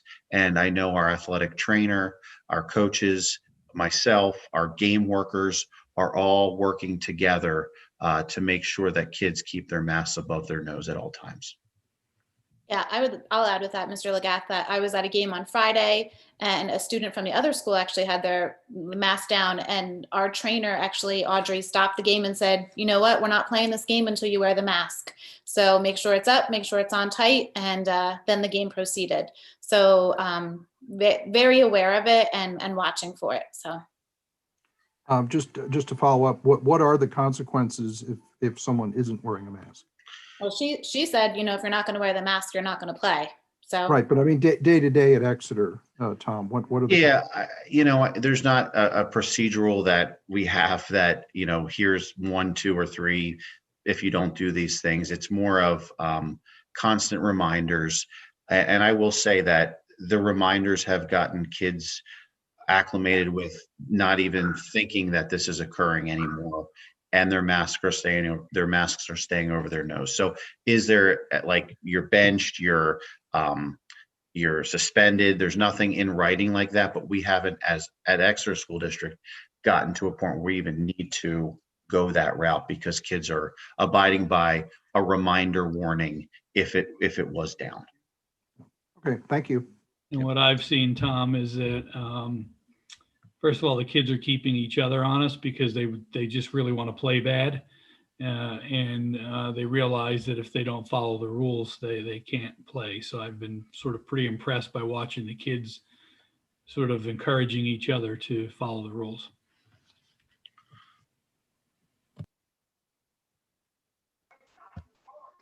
If there are no further questions, thank you, Mr. Fike, and thank you, Mr. Legath. I appreciate that. And that concludes this part of the meeting. Thank you very much, Dr. Herring. We will now move on to Mr. Ahrens and the Finance, Facilities, and Audit Committee. Thank you, Mrs. Wilson. I'm going to try and cover the first and second one myself, Brian. Stop me if I do anything wrong, and then we'll move over to a discussion around the maintenance garage. So Okay. those first two items are going to be voting agenda items for the next meeting. The first one is the BCIU mandated services budget.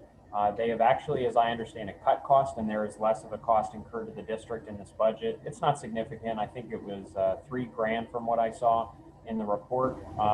Brian, did I get that right? Yes. All right. The second item is opening a new bank account with JP Morgan Chase. When we look to do additional borrowing or leasing on any of our technology pieces, or if we get the opportunity in the market, I think with what had happened last year, they give us a discount of basis points, which is the rate at which you pay interest on borrowing. And it just makes a lot of sense to use some of the funds that we have in excess to try and get that additional savings in a savings account type fashion, and then also to get the discount on the basis points if we go out for additional borrowing or leasing in the future. Was I good on that one, Brian? Yes. Okay. And JP has done our last two Chromebook our leases. JP Chase. So both of these are cost-saving measures for the district in the immediate term. And then the third item is a discussion about the maintenance garage. Hunter, excuse me, could I go back to the first item just for a second?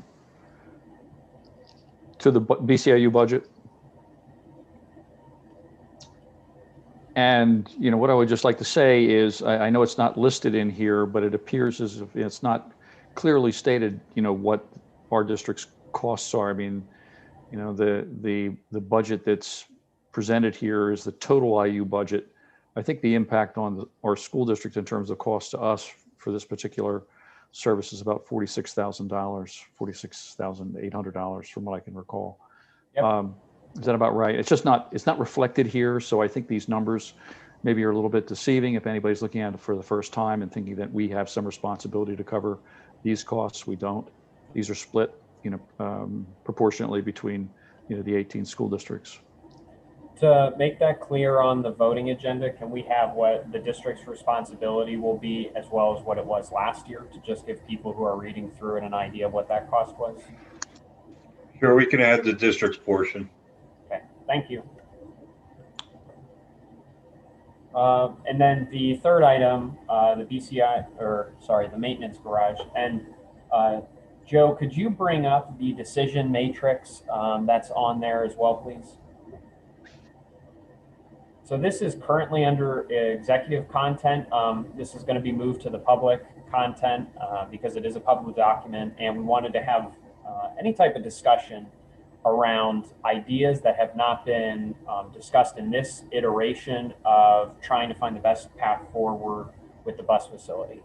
I know that we had some discussion at our last meeting, and Dr. Hemberger and I talked a little bit about some additional concepts for where we could locate a facility on top of the process that we're already moving through with the township. So I think one of the purposes behind this opportunity is to really put out there all of the possibilities that we have and to make informed decisions about all those moving forward. So Brian was able to pull this from the records from the previous process of working through where a facility could be located. And this is kind of a breakdown sheet. It has not been updated since 2015, as I understand it. But this kind of gives us an idea of where all those other options were. Dave, I'm not sure if you want to be any more specific about your concept with where Rifton was, but this is totally open for a discussion, and I think Brian can probably answer some questions in greater detail than I can. No, the only thing before we go into that, one of my questions was, I mean, I noticed that the topic here, I mean, this particular item is called maintenance facility, and I guess I was a little confused. Are we talking about a maintenance facility, or are we talking about like a transportation or bus facility? Well, right now, Kerr Road is a maintenance facility, and that's what I'm moving forward with on trying to work with the township about updating or renovating the Kerr Road property. It's our maintenance garage for the buses. Okay, Yeah. I've call never it maintenance facility, transportation facility, but we don't store buses indoors. We maintain them there. That's why I call it a maintenance facility. I'm okay, sorry. it's new. It's kind of a new term. I guess we've never used that term before, so I guess that was a little confusing to me. Hunter made a reference to, I think if I'm correct, Hunter, I think you're talking about the property that the district owns directly across from the Rifton School. Yes. And as I looked at that on the Berks County parcel map, it's property that we own. It's about 5 acres, which is when you compare it to our current facility is 2.4 acres. We know we have a problem with space there, in our current facility. So, I guess I brought it to your attention primarily, Brian, to see whether or not that should be added to the list of potential options. I mean, obviously it has some benefit because it's currently owned by the school district, but I have no idea how it's zoned. And, it's also in the midst of in between residential properties on either side. The backside of it, I think it borders a hill that's not able to be developed. So that's not a factor, behind it from what I can tell, unless it has some, draining, issues, which it might. Well, that's what I found in the file. Basically, the problem with that property is stormwater management. They'd actually have to put additional settling ponds on the other side of the street, which would lose either a varsity soccer or JV football field on the other side of the street.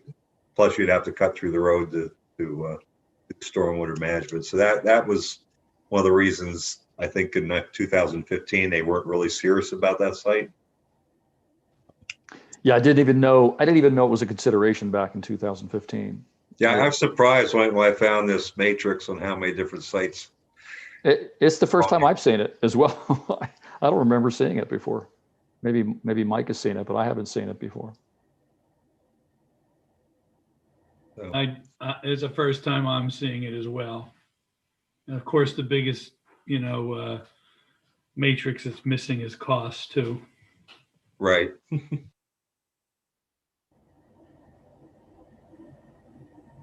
Have we ever had an financial evaluation for what it would cost to do it at Lausch, or did we just stop because of the stormwater management issue? I hate to say Lausch would probably be the best bet, but you lose the soccer field, and I would say the upper soccer field, the lower, you could do it in the lower soccer field, but the buses would be going up and down the hill. Or the upper soccer field is pretty well flat. I don't know if I'm necessarily worried about a soccer field, but set aside losing the soccer field. The flatter it is, less site work. Yeah, Lausch seems to me to be a fairly hilly property for the most part. I'm not sure how much of, the hillside would have to be adapted to be able to accommodate something like that. Have we ever had it quoted to us though? Have we ever moved forward, or did we just say no? Not to my knowledge. I don't think we ever explored it seriously. If I remember correctly, there was, I think Ann and I had a conversation at one point. Ann Geich, the former business manager, I want to say back in the summer of 2020, where that was talked about again, and maybe Rick Wegman might know more than I do about the whole history behind that concept and why we didn't move forward with that specific suggestion. I don't know if it was due to the desire to construct a new facility at the Owatin Creek site, or if there was a different purpose, but I know that it was talked about and considered internally even as recent as last summer. Yeah, I think that the Lausch site was actually even had plans drawn up for it, or at least a sketch to do it behind Lausch. And I think I actually like it's something that I thought about too, just because we don't really need space for offices and all of that, because we would already in bathrooms and that part, we would just need the actual place for buses to have maintenance, because they could use the inside of our Lausch building for meetings or, you know, offices. It wouldn't, I mean, I was thinking it wouldn't be down the hill, but it would be right behind Lausch, where the playground is currently. One of the other things to think about is that, you know, that location is in St. Lawrence Borough and not in Exeter Township. And, you know, one of the differences there is that there'll be different codes that would apply. Right now, one of the prohibitive factors associated with what we were trying to do in the district was, you know, some of the ordinances that apply to being able to build even on our property. And I'm not so sure whether those restrictions would apply, you know, through St. Lawrence Borough. But I'm not sure whether we've investigated the, you know, the codes associated with that. The zoning district where Lausch and the entire district property around Lausch is very favorable in its purpose to public. I think the district itself is called like something like public institution zoning or something along those lines. But I think the converse of that zoning challenge is also that if we were to put that facility right there at the soccer field, we'd be abutting a pretty significant residential area, probably more than what we would be abutting if we were to construct across the street from Reichton. So there would be a lot of challenges, I think, with any type of zoning. And then on top of that, you know, we want to be responsible neighbors. And I think that there would be some associated challenges with doing that. Not insurmountable, I'm sure, but challenges nonetheless. Yeah, I don't know if Rick Wegman's on the call, but if so, Rick, I mean, do you have any sense of history when it comes to consideration of this location?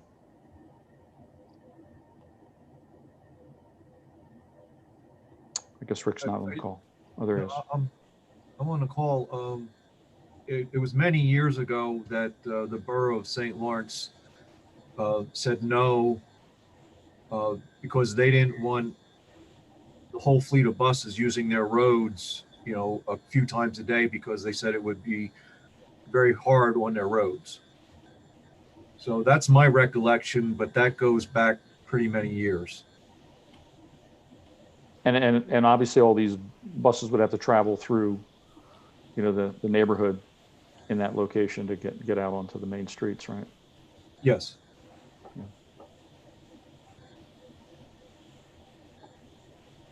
How are we proceeding, Brian, with Kerr Road? Did we submit sketches to the township? Right now I'm having a survey done. It should be next week, and then hopefully a sketch goes into the township. Surprisingly, we have no survey or as-built plans for that property. Okay. At least no one kept it from the 70s. I'm not sure a sketch plan from the 70s would have flown anyways. Yeah. But I'm still moving forward on Kerr Road. And one of the things I think that's significant when you look at this matrix too is the will it fit and the zoning issues have been addressed to some degree by the township with the letter of finding that their engineer provided us, I think in 2018. You know, I don't think we're out of the woods yet, which is why we're going through this process. But new information, especially on the heels of the litigation between the school district and the township, is I think what was yielded, and that's kind of the direction that we're proceeding from. But you know, if there's significant interest in maybe having a larger conversation with more lead time, and I'll take responsibility for that. I apologize that this wasn't shared earlier. You know, I think that would be I'd be happy to figure out a way to put that on the agenda with Allison. Probably not at the February voting meeting, but we can certainly look at doing something for March.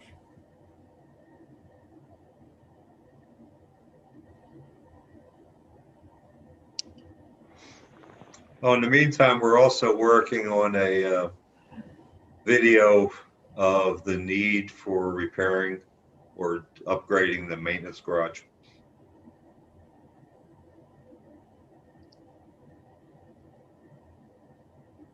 Okay, that's great.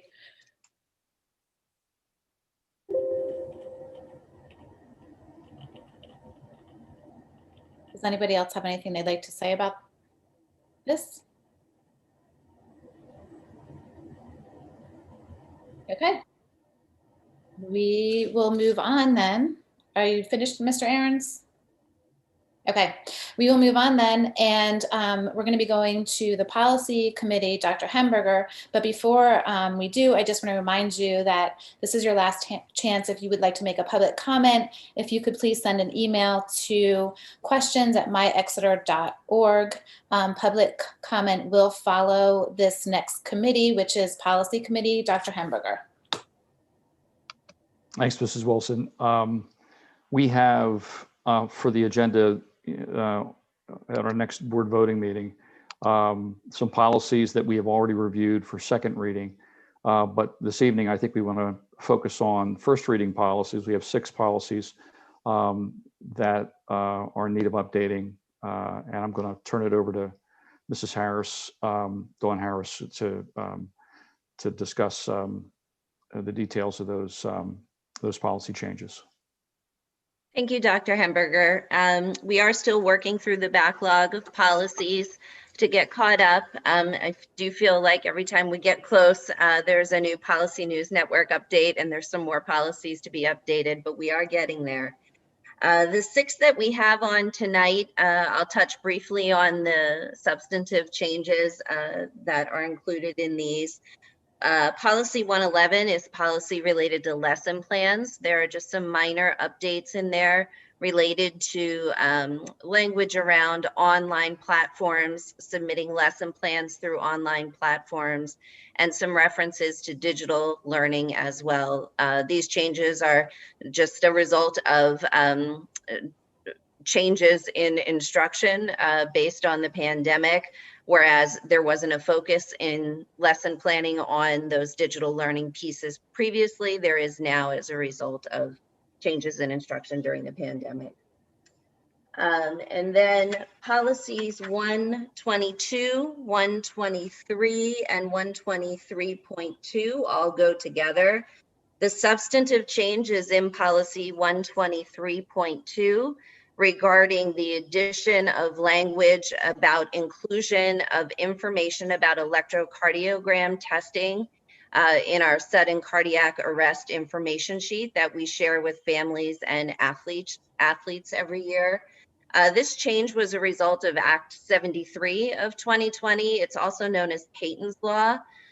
Peyton Walker was a student at King's College. I believe she was a sophomore. And she passed away suddenly from sudden cardiac arrest.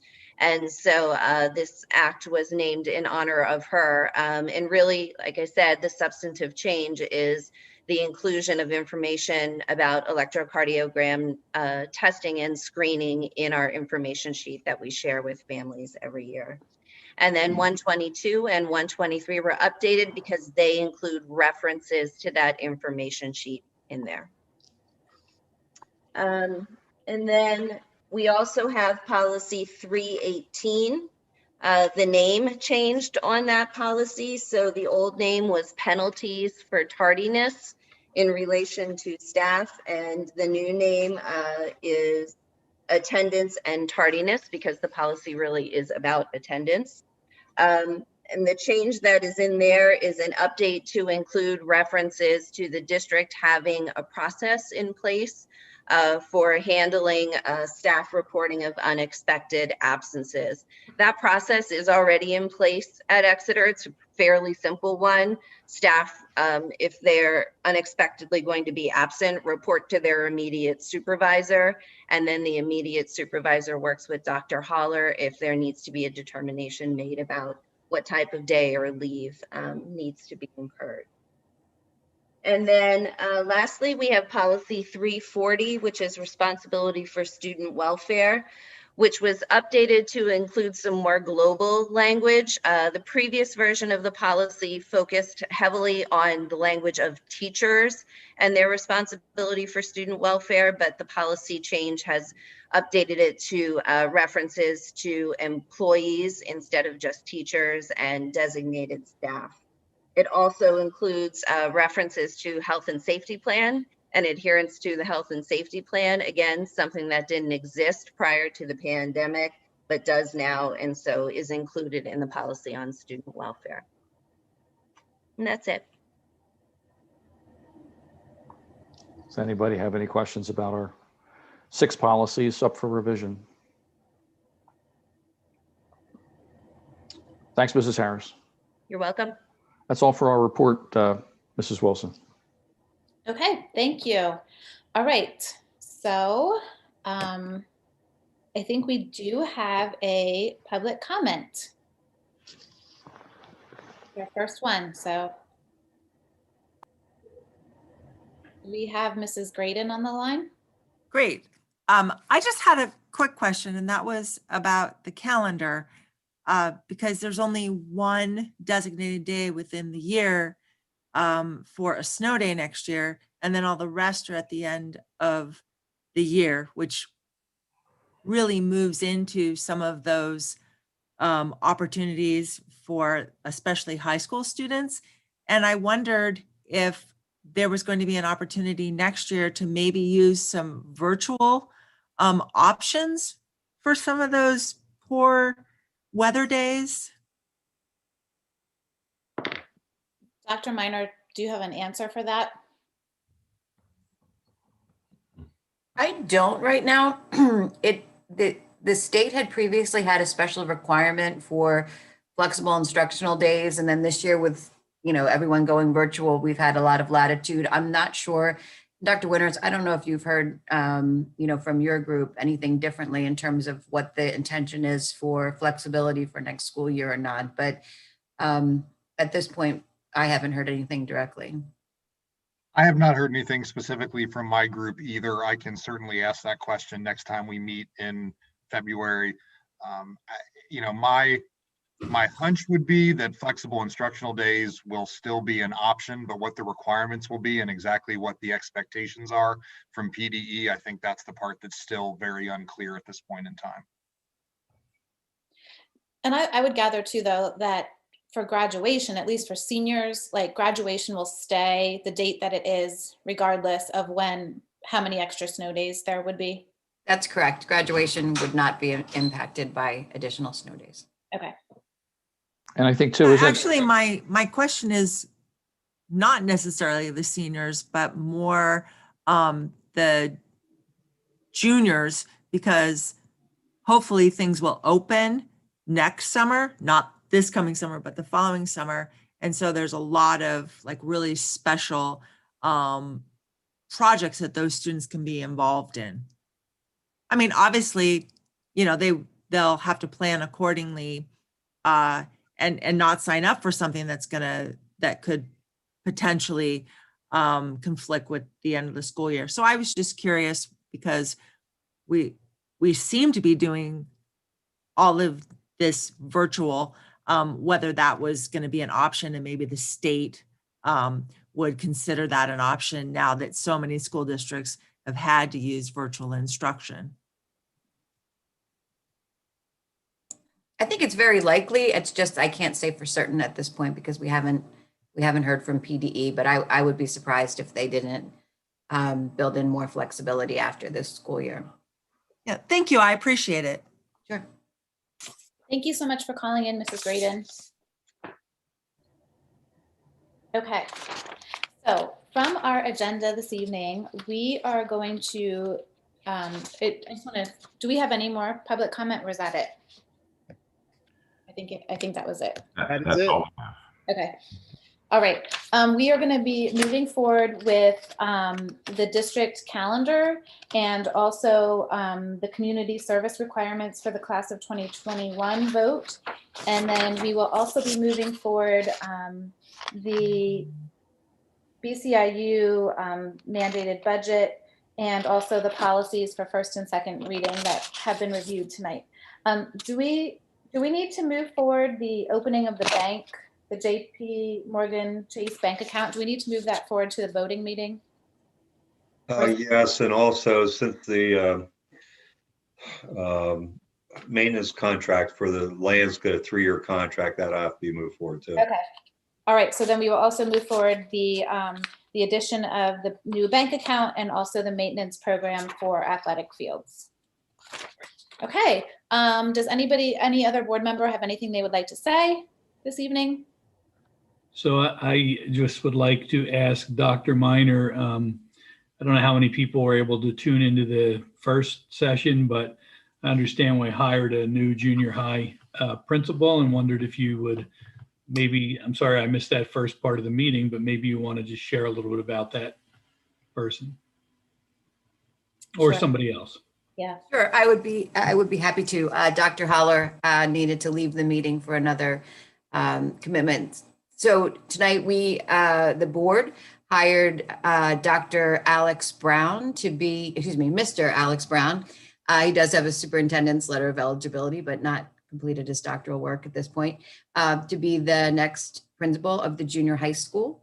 We are hoping that he'll be able to take over when Dr. Winters leaves us to go to Twin Valley to be their superintendent, and Dr. Flam takes on his responsibilities as director of teaching and learning, which would be in the beginning of April. Mr. Brown comes to us with about 14 years of experience as a principal in the Reading School District, where he spent the majority of his time working in the middle grades.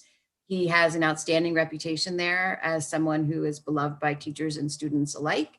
He was a scholar athlete, went to Millersville and played football, also played baseball. So he has a passion for sports and athletics, and we are extremely excited. We had a great pool of candidates for the position. It was a really exciting process. Dr. Holler did an amazing job bringing forward great talent for us to consider. And we are really looking forward to working with Mr. Brown. Dr. Holler had worked with him years ago at Reading, and Dr. Flam knows him from Reading as well. And I believe Dr. McClendon had been aware of him at Reading as well. So he comes with a stellar reputation, and we're very, very excited about what he brings to our team. Thank you. Welcome. Okay, anyone else? Yeah, I just want to say quickly that I want to kind of echo what Dr. Graydon had said. I don't think I would not approve the calendar, but I appreciate that we now have the long break over Easter, and that time is kind of sacred and guaranteed, or I should say spring break, not Easter. But I share her same concern with knowing that this school year, for example, we've already had 2 days off, and that's with the flexibility of being able to, have the kids learn from home. So the possibility next year of having 2 or more days definitely would move us farther into June. And I know the hoping to keep Easter open or spring break open is for families, for them making vacation plans. And I feel like that same thing happens at the end of the year.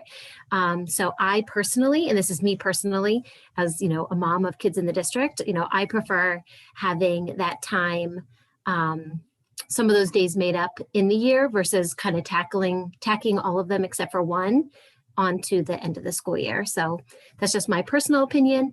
Otherwise, I mean, I definitely see the hard work that was put into it, and I definitely appreciated Dr. Winters going through and explaining all the changes that they made. It definitely shows the hard work that was put into it. So that's my only concern, and thank you.